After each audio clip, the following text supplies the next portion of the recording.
Hello Mila, hello Jack, hello anyone else who's watching. Today's book is from the Mr. Men series and it's Mr. Greedy. Mr. Greedy liked to eat. In fact, Mr. Greedy loved to eat, and the more he ate, the fatter he became. And the trouble was, the fatter he became, the more hungry he became. And the more hungry he became, the more he ate. And the more he ate, the fatter he became. And so it went on.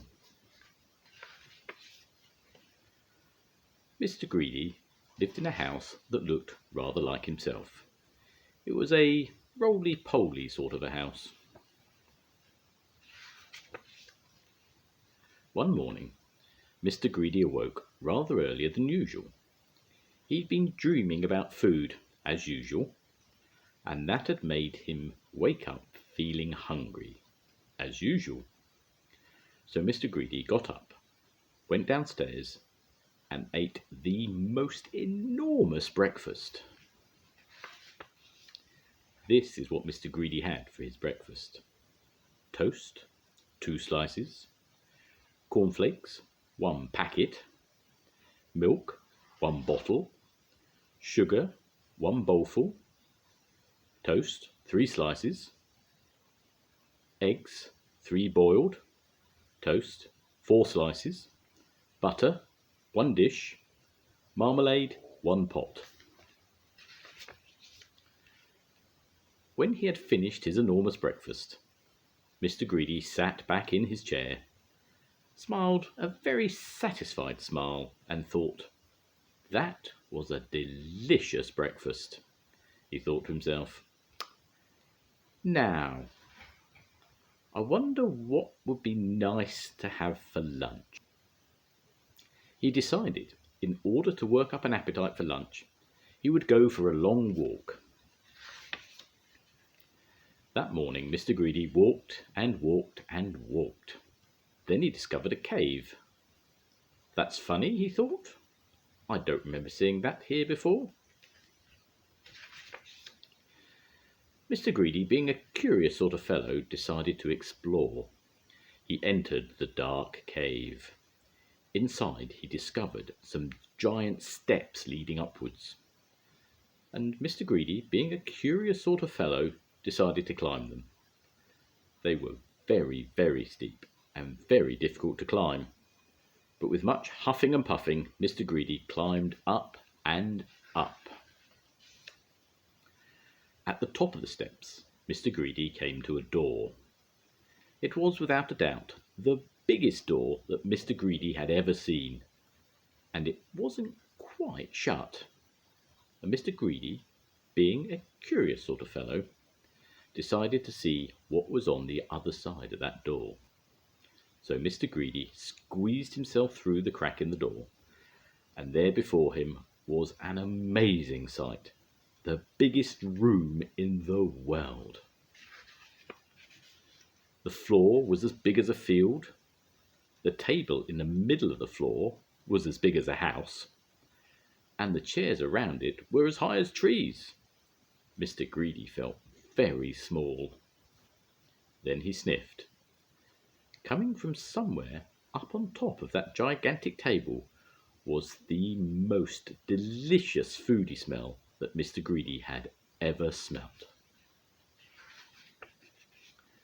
Mr. Greedy sniffed again, and then decided that he must get up on that table. So he began to climb up the leg of the enormous chair. It was very difficult, and it took him a long time. But eventually Mr. Greedy stood on the table. Everything was larger than life.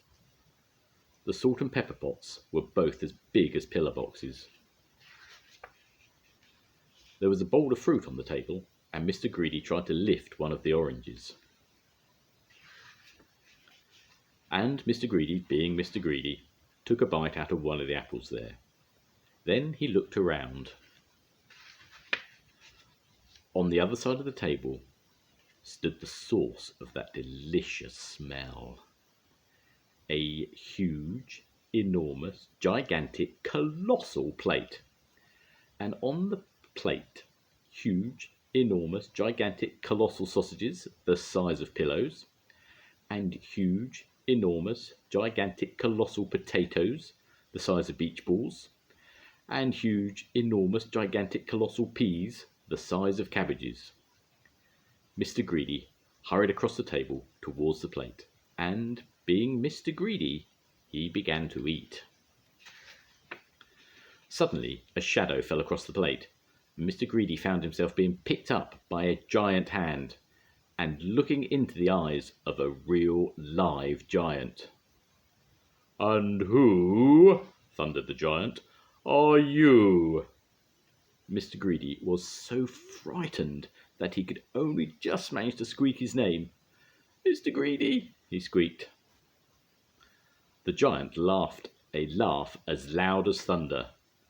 "Greedy by name, greedy by nature," he bellowed. "Well, I think, Mr. Greedy, that you need to be taught a lesson." And what a lesson it was! The giant made Mr. Greedy eat up everything on that huge, enormous, gigantic, colossal plate. And when he finished, Mr. Greedy felt very ill indeed, as if he would burst at any moment. "Now," said the giant in a much quieter voice, "do you promise never to be greedy again?" "Oh, yes," moaned Mr. Greedy, "I promise." "Very well," said the giant. "Then I'll let you go." Mr. Greedy climbed down from the table and went out through the door, feeling very fat and extremely miserable. And do you know, from that day to this, Mr. Greedy has kept his promise.